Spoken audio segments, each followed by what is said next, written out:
Cooking करना वैसे तो एक कला है, लेकिन छोटे छोटे टिप्स और ट्रिक्स के थ्रू किया जाए तो कुकिंग करना काफ़ी आसान हो जाता है।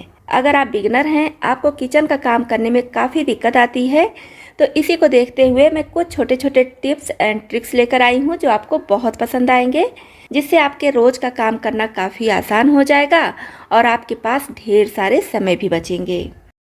तो दोस्तों, वीडियो शुरू करने से पहले हर बार की तरह कमेंट बॉक्स में लिखना ना भूलिएगा कि आप इस चैनल के वीडियोस किस शहर या फिर किस गांव से देख रहे हैं।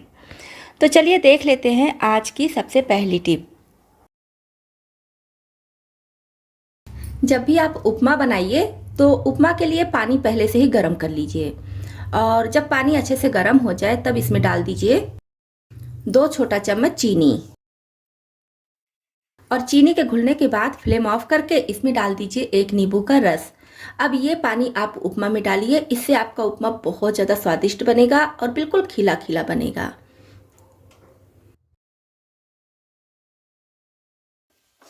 आजकल मूली हर मौसम में मिलती है और मूली के पत्ते का साग खाने में बहुत ज़्यादा टेस्टी लगता है। टेस्टी होने के साथ साथ काफ़ी हेल्दी भी होता है। तो मूली के पत्ते का साग नॉर्मली जैसे हम बनाते हैं उस तरह से बना लेंगे, और जब साग लगभग पक जाए तब क्या करेंगे, लास्ट में डाल देंगे थोड़े से अचार का मसाला और अच्छे से मिक्स कर लेंगे।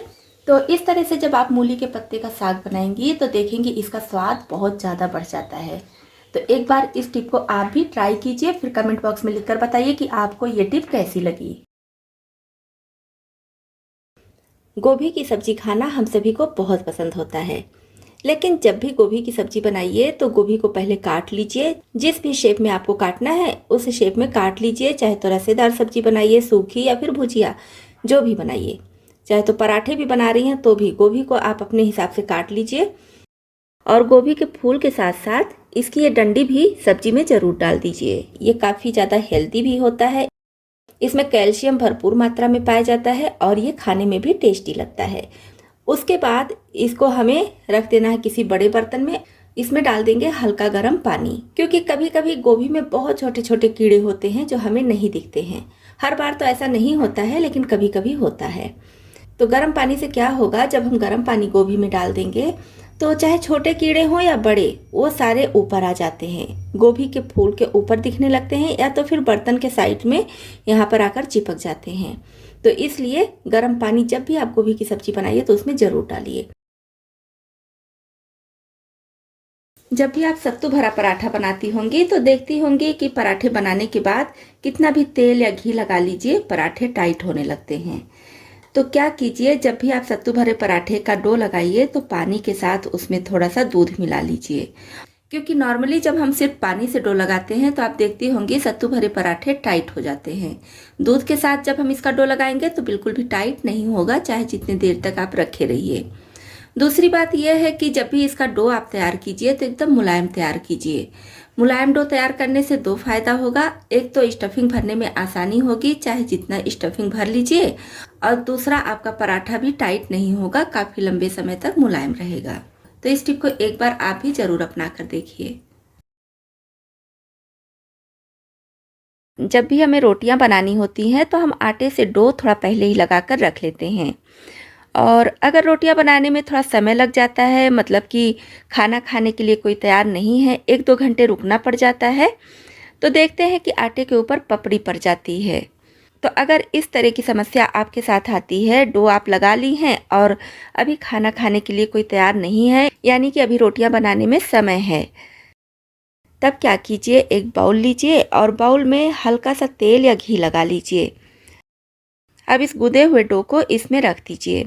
अब ऊपर से भी थोड़ा सा घी या तेल लगा दीजिए, इसको ढक दीजिए। तो इस तरह से जब आप डो को रखेंगी तो कितनी देर भी रखे रहेंगी, आपके डो में पपड़ी बिल्कुल नहीं पड़ेगी। जब भी आप रोटियां बनाएंगी तो आपकी रोटियां एकदम सॉफ्ट मुलायम बनेंगी, आपको फिर से डो को मसलने की मेहनत भी नहीं करनी पड़ेगी। तो टिप छोटी सी है लेकिन बहुत यूजफुल है। करेले की सब्जी हम सभी को बहुत पसंद आती है और ये काफ़ी फायदेमंद भी होती है, लेकिन बहुत से लोग ऐसे हैं जो कड़वा होने की वजह से करेले की सब्जी चाहते हुए भी नहीं खा सकते हैं। तो आज मैं उन्हीं के लिए बहुत अच्छी टिप लाई हूँ। जब भी आप करेले की सब्जी बनाइए तो इस तरह से करेले को पतले पतले स्लाइस में कट कर लीजिए, या फिर जिस भी तरह से आप कट करती हैं उस तरह से कट कर लीजिए। उसके बाद इसमें डाल दीजिए नमक। करेले के हिसाब से आप इसमें नमक डाल दीजिए। मैं यहाँ पर आधा किलो करेला ली हूँ तो लगभग 1 चम्मच नमक डाल दी हूँ। साथ में डाल दीजिए लगभग 1 छोटा चम्मच हल्दी पाउडर। अब दोनों चीज़ों को अच्छे से मिक्स कर लीजिए। बस इस तरह से मिक्स करने के बाद अब इसको छोड़ दीजिए करीब आधे घंटे के लिए। आपके पास ज़्यादा समय है तो 1 घंटे भी छोड़ सकते हैं, लेकिन मैं यहाँ पर करीब आधे घंटे के लिए छोड़ रही हूँ। लगभग आधे घंटे बाद इसको हल्का सा मसल लेंगे जिससे कि इसका कड़वा पानी निकल जाए। तो ये देखिए करेले से कितना पानी निकला है। अब चाहे तो आप इसको धुल लीजिए, इसमें दूसरा पानी डालकर 2-3 बार धुल लीजिए तो बिल्कुल साफ़ हो जाएगा। लेकिन मैं धुलूंगी नहीं, मैं इसको क्या करूँगी, अच्छे से निचोड़ते हुए सारा पानी निकाल दूँगी। इस तरह से करेले का पानी निकालने के बाद जब हम इसे सब्जी बनाएंगे तो इसका कड़वापन काफ़ी हद तक कम हो जाएगा। तो ऐसे आप भी करेले से इसका पानी निकाल कर इससे आप सब्जी बनाइए या कोई भी रेसिपी बनाइए, सभी लोग पसंद करेंगे। और इसका ये जो पानी है इसको हम फेंक देंगे क्योंकि इसमें नमक काफ़ी होता है, और अगर कोई शुगर पेशेंट है तो वो चाहे इसमें और पानी मिलाकर पी सकता है, लेकिन ऐसे डायरेक्ट नहीं पी मिलेगा क्योंकि इसमें नमक काफ़ी ज़्यादा होता है।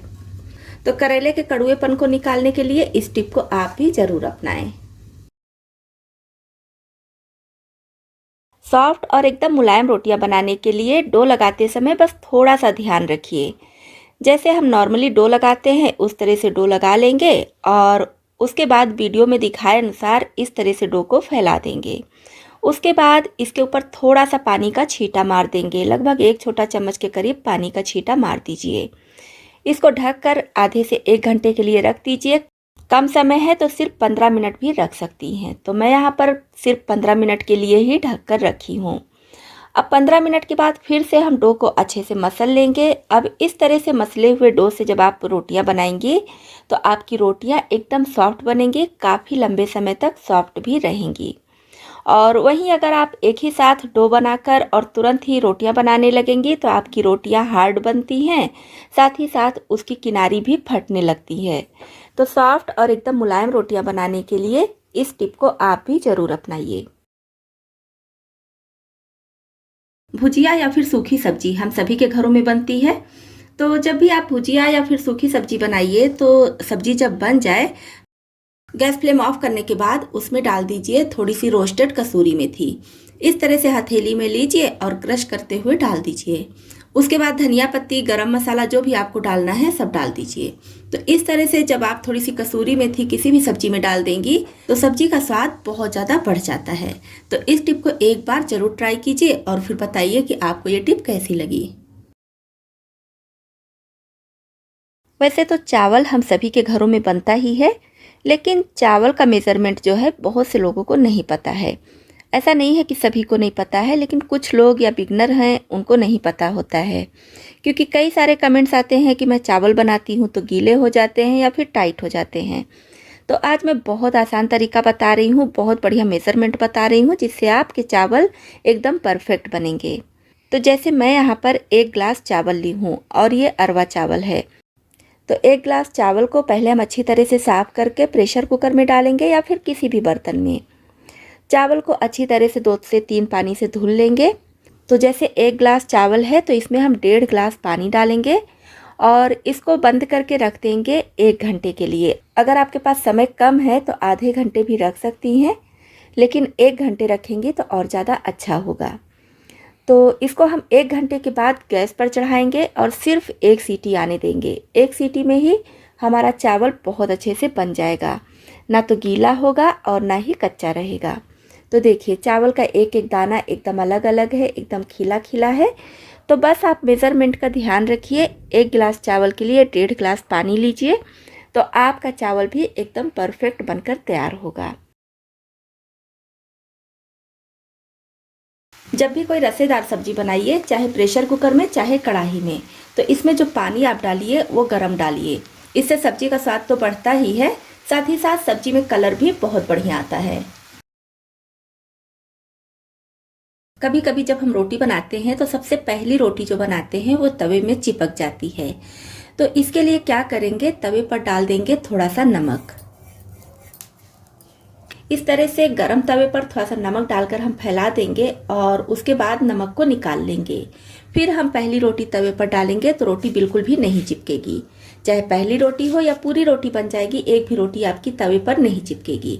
और ऐसा नहीं है कि ये नमक बेकार हो गया, इस नमक का यूज आप किसी भी खाने में कर सकती हैं। तो ये देखिए रोटी बिल्कुल भी नहीं चिपकी है। सारी रोटी आपकी बनकर तैयार हो जाएगी, एक भी रोटी नहीं चिपकेगी। तो दोस्तों, आपको इसमें से कौन सी टिप ज़्यादा पसंद आई और कौन सी पहले से पता थी, कमेंट बॉक्स में लिखकर ज़रूर बताइएगा। इसी तरह से और भी ज़्यादा यूजफुल टिप्स एंड ट्रिक्स देखने के लिए, और अगर आप चैनल पर नए आए हैं तो हमारी यूट्यूब फैमिली में शामिल होने के लिए इस चैनल को सब्सक्राइब भी कर लीजिएगा।